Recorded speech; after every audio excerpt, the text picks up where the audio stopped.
Prezado Padre Paulo Henrique, por enquanto ainda administrador paroquial, daqui a pouco vai ser o rito da posse, e ele será promovido a pároco. Queria saudar o nosso vigário episcopal, o Padre Marcelo, o vicariato Ibura, do qual vocês fazem parte, os demais irmãos presbíteros, os seminaristas que aqui se encontram, todo o povo de Deus aqui reunido.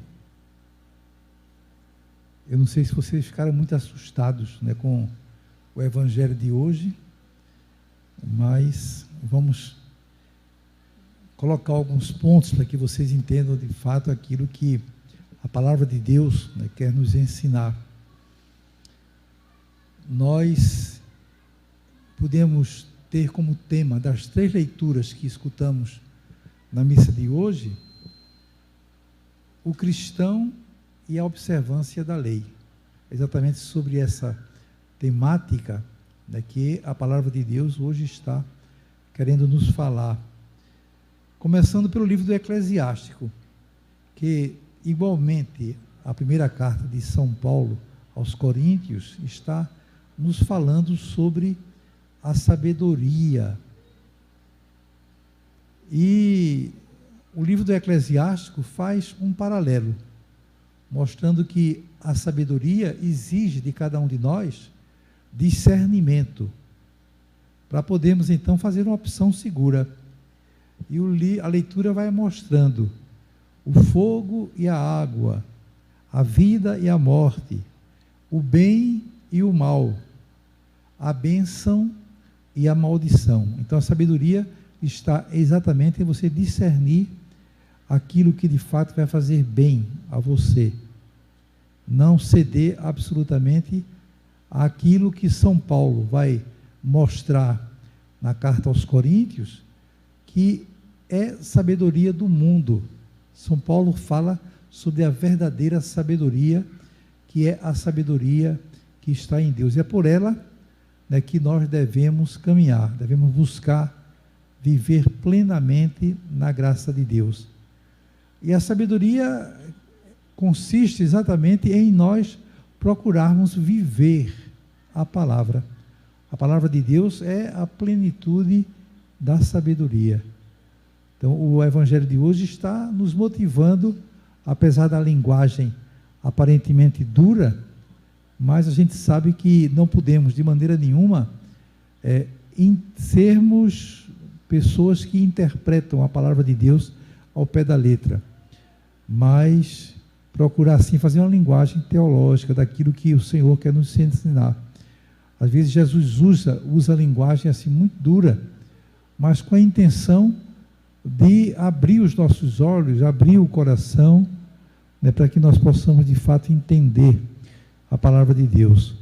Todos sabem que o Sermão da Montanha, narrado no Evangelho de Mateus, em 3 capítulos, 5, 6, 7, ali está concentrado tudo aquilo que Jesus falou de mais importante, e que Mateus, ele resume em um só sermão toda aquela doutrina. Claro que Jesus não falou tudo isso de uma vez só, foi em ocasiões diferentes, mas que o evangelista procura reunir em uma só homilia.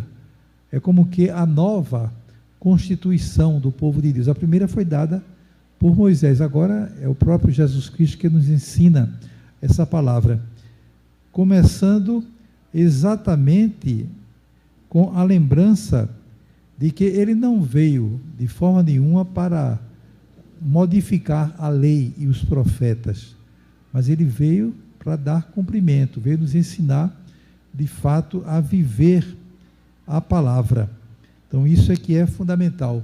Depois outro elemento que Jesus coloca logo no início do texto do Evangelho de hoje, do Sermão da Montanha, é a lembrança de que se a vossa justiça não for maior, não superar a dos escribas e fariseus, vocês não entrarão no reino dos céus. De modo que é esse apelo, né, que Jesus faz, para em seguida tocar em alguns pontos, né, que são importantes.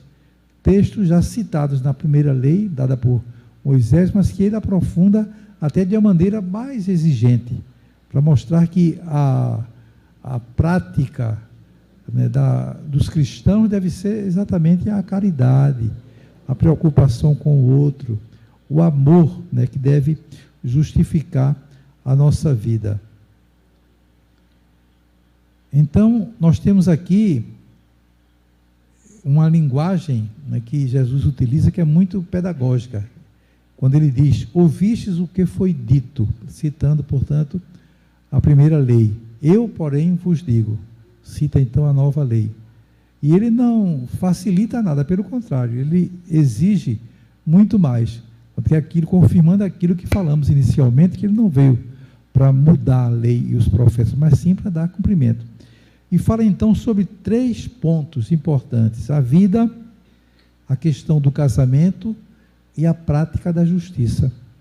Então são esses pontos que Jesus aprofunda, tendo em vista aquilo que já foi dado como lei, né, por Moisés. Primeiramente, está escrito: ouvistes o que foi dito, não matarás.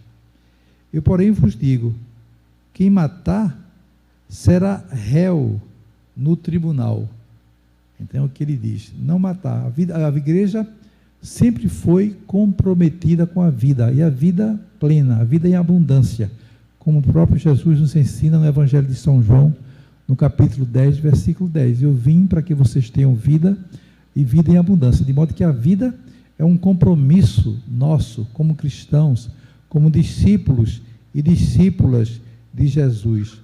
Mas ele acentua bastante essa questão da vida, colocando alguns pontos que até a gente fica um pouco até arrepiados diante do que se escuta.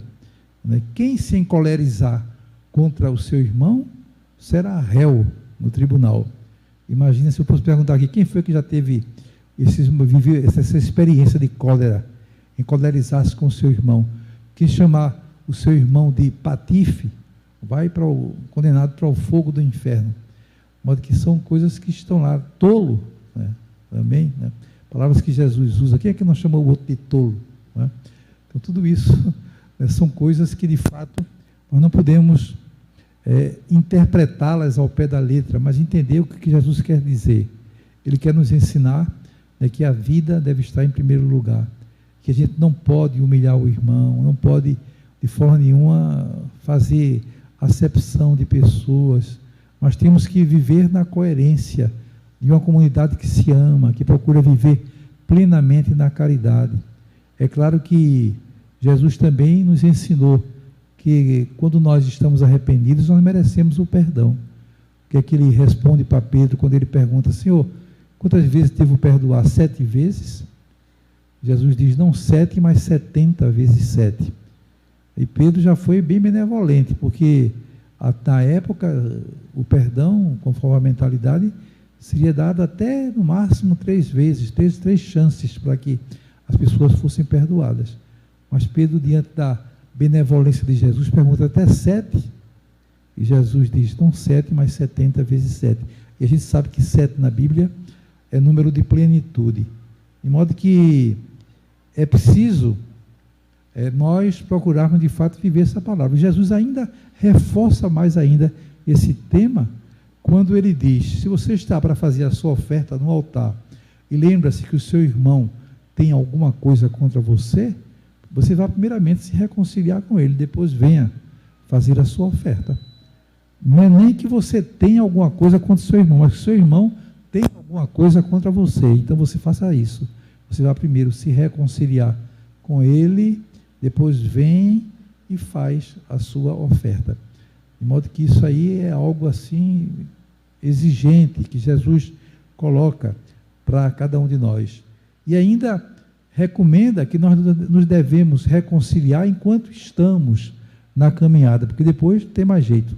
Se a gente não aproveitar a vida, o tempo que nós estamos aí vivendo a palavra de Deus para fazer isso, para ter coragem de se reconciliar com o outro, depois que partir para a casa do Pai, acabou.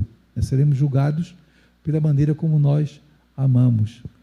São Bento, ele recomendava, na regra de São Bento, ele recomenda para os monges se reconciliar com o irmão antes do pôr do sol. Né? Então você não deixa o sol se pôr sobre a sua ira, é o que São Bento recomenda. Não é? Então procure o irmão, se reconcilie com ele e procure fazer as pazes. Então isso aqui é importante para você viver na unidade de Deus.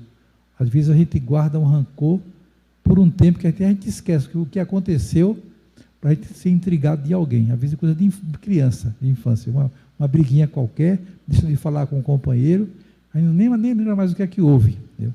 Mas fica guardando aquilo a vida inteira, né? E para falar é uma dificuldade. Às vezes até fica intimidado, né? Perdeu a espontaneidade de falar com o outro, né? E por isso, se a gente for mais apressado, a gente vai só ter a ganhar, né, com isso tudo. De modo que é preciso caminhar nessa direção, para que possamos, de fato, viver a palavra de Deus. Depois, o segundo ponto que Jesus coloca, até dividido em dois momentos, é a questão do adultério. Não cometerás adultério, é o que está escrito na lei. Então ele diz, olha, todo aquele que olhar, né, para uma mulher com desejo de possuí-la, esse já cometeu adultério no coração. Mas, né, o Evangelho cita a mulher, porque a gente sabe que naquele tempo se vivia numa sociedade muito machista, né? Mas também serve o contrário também, olhar para o homem com a mesma intenção, de modo que são as duas coisas, não é? Mas claro que também isso a gente não pode também ser fundamentalista, não. Entende? Temos que procurar ser maleável, entender aquilo que de fato a palavra de Deus, né, quer nos ensinar. Por isso que o Evangelho é muito forte. Diz, se você tem um problema, né, com a sua mão, é melhor você arrancar a sua mão primeiro, do que ir para o inferno com as duas mãos. Se seu olho é para você a ocasião de queda, então você arranca o seu olho, que é melhor ir para o céu com um olho só do que para o inferno com o corpo perfeito, né?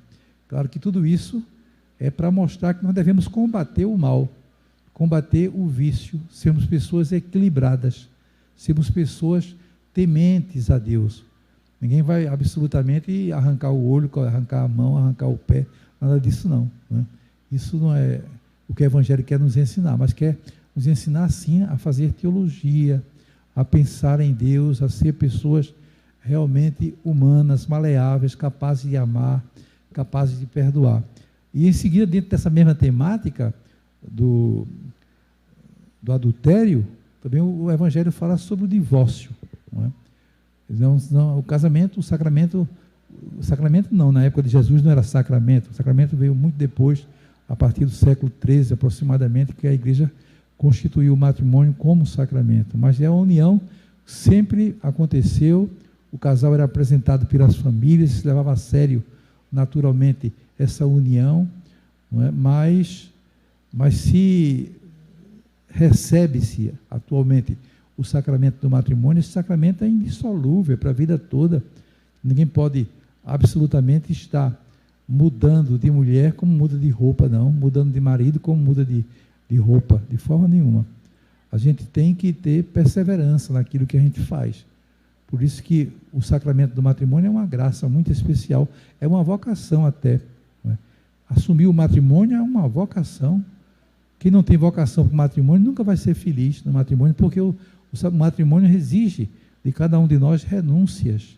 Nós temos que renunciar, como o padre também, quando assume o sacerdócio, tem que renunciar a muita coisa, para poder então viver bem o seu ministério sacerdotal. Assim também é o casal. A gente não pode casar e viver no individualismo, pensando só em nós mesmos. Nós passamos a constituir uma família, e temos que dar satisfação. O marido tem que falar para a mulher o que é que faz, o que é que não faz, e vice-versa, para poder então viver bem, procurar viver um sacramento realmente bonito, não é? Então o Evangelho está mostrando que é até possível dar o divórcio, mas só se houver uma motivação realmente grave, uma motivação realmente séria que justifique uma causa assim, porque todos nós fomos criados para sermos felizes. Se a nossa felicidade é impedida por causa de um casamento que não foi realmente válido, então é lógico que nós temos direito também encontrar a liberdade. Por isso que a igreja tem até o tribunal eclesiástico para discernir determinadas uniões, reconhecendo que em determinados casos não houve matrimônio, não houve realmente o sacramento, porque não houve a verdade, não houve compromisso com a verdade. De modo que são questões práticas importantes também para os nossos dias. E depois, com relação à justiça, o Evangelho recomenda: ouviste o que foi dito, não jurarás falso. Eu, porém, vos digo. Então o Evangelho vai: não jurarás de modo algum, é o que o Evangelho nos ensina, nem pelo céu, nem pela terra, nem por Jerusalém, porque o céu é o trono de Deus, a terra é o escabelo dos seus pés. Jerusalém é a cidade de Davi. Então o Evangelho vai mostrando, né, essas coisas, para que nós sejamos autênticos. Quem é digno de julgar o outro? Ninguém. Absolutamente ninguém. Todos nós somos pecadores, somos limitados e precisamos respeitar o irmão, não é? Com a sua verdade, com a sua maneira de ser. Não podemos exigir que as pessoas sejam iguais a nós. Cada um foi criado com total liberdade e pode seguir o caminho que quiser. Aquilo que nós falamos inicialmente a partir da leitura do Eclesiástico. Escolher o bem ou o mal, o caminho que nós acharmos mais propício. Temos toda a liberdade de dar esse passo, mas precisamos de fato viver. E muito menos jurar falso. A gente às vezes faz isso. As fake news, né, que o digam nos tempos atuais, é a linguagem de hoje, né, que nós estamos muito familiarizados com ela, porque toda hora nós vemos aí as pessoas prejudicando os outros pela internet, pelos meios de comunicação, e não tem nenhum escrúpulo disso, de forma nenhuma. Isso é uma coisa que fere completamente os princípios do Evangelho e que não faz bem à pessoa humana. Então, tudo isso, todo esse esforço deve ser feito para que nós possamos, de fato, viver em Deus. A nossa vocação é essa, viver na presença de Deus. Somos chamados a encontrar a felicidade exatamente a partir dessa realidade. Então, isso é que é fundamental. Para ganharmos, então, o céu. E São Paulo, na carta aos Coríntios, que nós escutamos na segunda leitura, ele dá uma definição muito bonita, fala um pouco do paraíso, numa linguagem assim muito bela. Se escutaram bem, o que ele diz: o que Deus preparou para os que o amam é algo que os olhos jamais viram, nem os ouvidos ouviram, nem coração algum pressentiu. Foi isso que Deus preparou para os homens, para aqueles que os amam, que ama. Porque nós somos julgados pela maneira como nós amamos. Se nós amarmos de fato, então nós estamos seguros. Ama, né, e faz o que queres. Quem ama não faz o mal. Quem ama procura de fato fazer sempre o bem, está sempre pronto, né, para fazer a vontade de Deus. Então isso aqui é fundamental.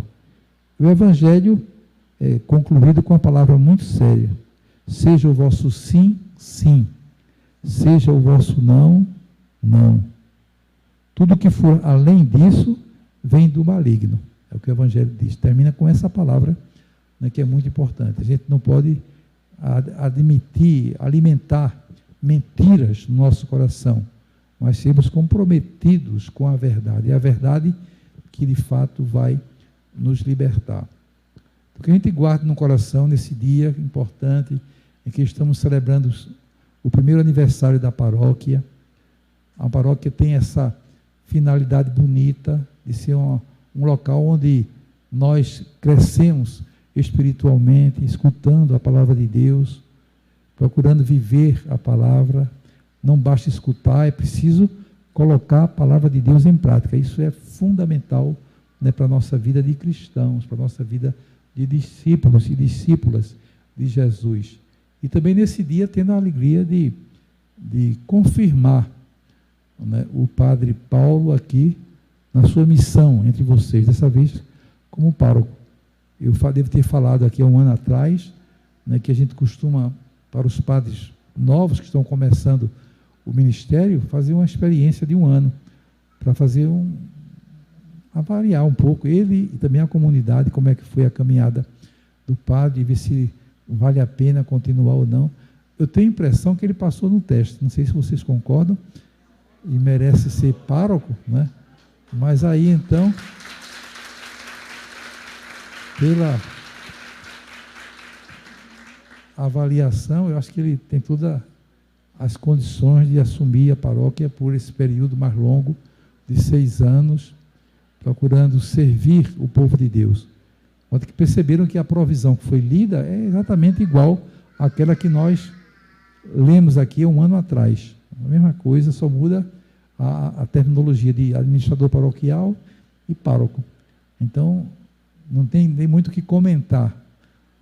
Aquilo que é orientado na provisão continua sendo muito válido para que vocês procurem apoiar. Vocês já vinham apoiando agora mais ainda, porque são 6 anos agora de compromisso. Os conselhos certamente já estão todos organizados, porque ele já está aqui. No ritual da posse de pároco até se entrega a chave da igreja, a chave do sacrário. Eu não vou fazer isso, porque ele já é o dono da chave da igreja, da chave do sacrário, de modo que não precisa entregar de novo, não é? E vamos apenas agora fazer a renovação do compromisso batismal, que é sacerdotal, que é uma formalidade, não é? Só porque preciso fazer isso também quando se dá a provisão de pároco. Depois ele vai fazer o juramento, a profissão de fé e o juramento de fidelidade, e vamos entregar então a nova provisão de pároco a ele, para que ele possa se sentir então empossado. Então, vamos agora seguir esse rito, rezando por ele, para que o Padre Paulo seja muito feliz, continue sendo muito feliz aqui entre vocês. Amém.